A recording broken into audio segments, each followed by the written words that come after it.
Assalamualaikum warahmatullahi wabarakatuh. Salam sejahtera bagi kita semuanya. Alhamdulillah, sampai detik ini Allah selalu memberikan kesejahteraan dan kemakmuran dan keberkahan kepada kita semuanya berupa kesehatan jasmani dan rohani, kesehatan berpikir, memilih dan bertindak dengan kebaikan. Amin ya rabbal alamin.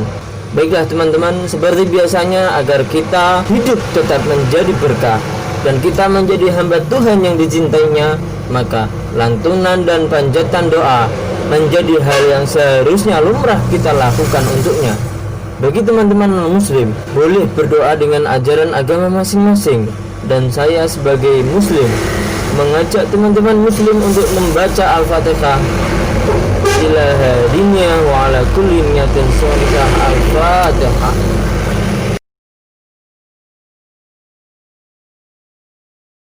Teman-teman, ini apa kalian sudah kenal sosok Gus Nur?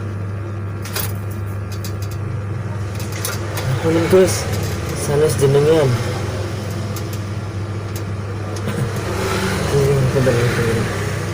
Maksud kula Gus Nur. Nggih. Assalamualaikum.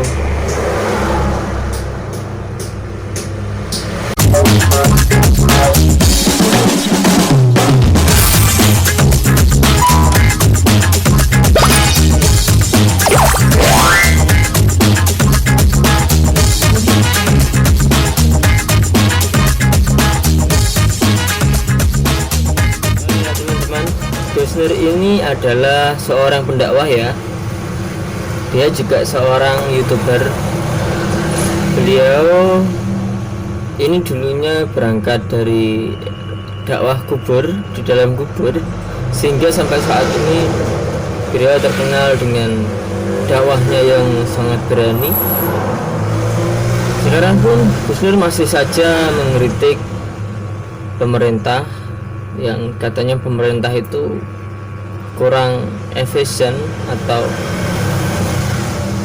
gagal dalam pemerintahnya. Gus Nur ini terkenal sangat berani dalam berkata-kata ya. Sampai kemarin pun Gus Nur dijemput oleh polisi, harus sidang Surabaya ke Palu, dan itu sangat-sangat menguras tenaga dan uangnya. Tapi beliau tetap kuat menghadapinya. Saya juga heran apa yang dia inginkan sebenarnya.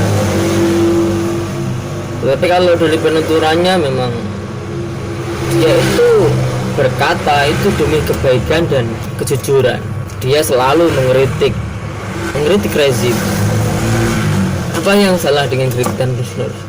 Tidak ada yang salah, karena memang itu adalah kedaulatan negara, menyampaikan aspirasinya. Saya sebagai orang biasa pun terkadang heran dengan apa yang dilakukan Gus Nur itu salah atau benar.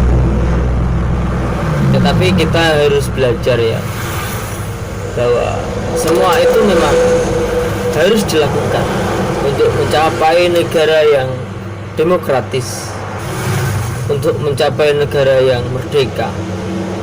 Itu memang harus ada orang-orang yang berani seperti Gus Nur, orang-orang yang mampu menyampaikan aspirasinya, unek-uneknya. Lagi-lagi ini, apa sih yang menyebabkan Gus Nur begitu berani, seperti tidak punya urat nadi ketakutan? Ini pun dipertanyakan oleh seorang Habib Rizik. Pertemuannya pada saat itu, Gus Nur bersama Habib Rizik bertemu di Mekah Al-Mukarramah pada saat Gus Nur melakukan ibadah umrah. Habib Rizik pun bertanya kepada Gus Nur, siapa keturunan Gus Nur? Siapa bapak? Gus Tom Jack, Habib jawab. Bapaknya lagi Nur Rahmat. Habib bertanya lagi, bapaknya lagi. Itu Habibnya tidak tahu, kata Gus Nur gitu. Pada saat itulah Habib Rizik menceritakan sebuah hadis kepada Gus Nur tentang akhlak mencari nasabnya. Pada saat itulah ketika Gus Nur pulang ke Indonesia, ia segera mencari nasab, dan memang benar keturunan dari Gus Nur adalah keturunan seorang pejuang dari Madura. Keturunan Gus Nur adalah para kiai. Untuk lebih jelasnya Anda bisa lihat sendiri di Puja channelnya Gus Nur. cerita-cerita ini ya, apa yang kita serap atau kita peroleh dari kisah Gus Dur yang senantiasa membantu orang-orang miskin, yang senantiasa membantu orang-orang yang terpinggirkan, yang jauh dari kata perhatian atau bantuan pemerintah, sehingga Gus Dur yang harus turun tangan membagikan beras, membangun rumah-rumah mereka. Itu kita harus selalu mengutamakan orang-orang yang lebih rendah dari kita. Kita bantu mereka dengan apa yang menjadi kepunyaan kita, dengan apa yang menjadi kebisaan kita. Gus Dur adalah suri tauladan yang baik untuk kita. Dia berkata apa adanya, jujur berkata, tanpa ada orang yang menyokong di belakang, ya kan? Tidak ada. Dia merdeka, dia mandiri dengan kata-katanya. Dia pertanggungjawabkan dunia dan akhirat katanya. Dengan mubahalah-mubahalahnya yang dia kemukakan, saya lebih percaya lagi, karena itulah Gus Dur. Dia percaya apa yang dia yakini. Ini juga menjadi sebuah pembelajaran untuk kita, meyakini apa yang telah menjadi keyakinan kita. Jangan ragu-ragu dengan keyakinan kita, teman-teman. Ingat bahwa kebaikan tidak mungkin akan hilang begitu saja. Kebaikan itu akan bertumbuh